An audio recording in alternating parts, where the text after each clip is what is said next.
Hello, hello mga kamamis out there! So, isa na namang mahalagang importanteng knowledge ang ating isi-share for today. So, ngayon po, yun po palang ubo, sipon, at lagnat ay hindi po siya isang uri ng sakit. So, ito po ay isang response ng ating immune system to protect us. So, ngayon po, kapag sinisipon po yung mga bata, painumin po natin ito ng maraming tubig, which is, ito po yung tinatawag nating water therapy. And then, painumin din po natin sila ng vitamin C para mas lalong lumakas ang kanilang immune system.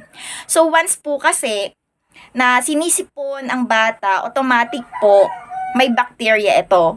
So, kailangan po lumabas yung bacteria na yon sa pamamagitan ng pag-ihi, pagdumi, at pagpapawis. So, ito po yung nagiging side effect once po na tayo ay nag-water therapy at uminom ng vitamin C.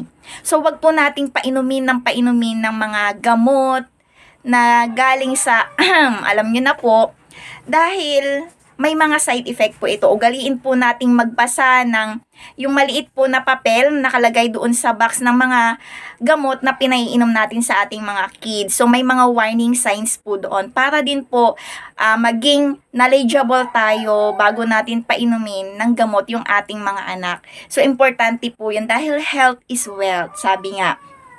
So, ngayon po, pag tinignan natin yung mga side effect nun, yung mga nasa warning sign, magkakaroon tayo ng knowledge, which is pwede din nating i-share sa kapwa natin, mga mamis. Okay, wag po tayong magpapanik kaagad once po na nagkaroon ng ubo, ng sipon at lagnat ang bata. Water therapy po at vitamin C lamang po ang sagot dyan.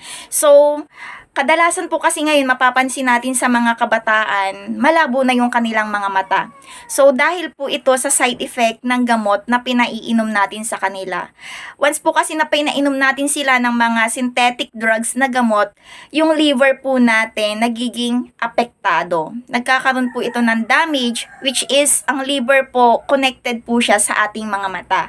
Kaya ingatan po natin ang pag-inom ng kung ano-anong synthetic drugs. Doon po tayo sa organic at para tayo ay mas lalong maging malusog, masigla at maganda ang araw. Okay.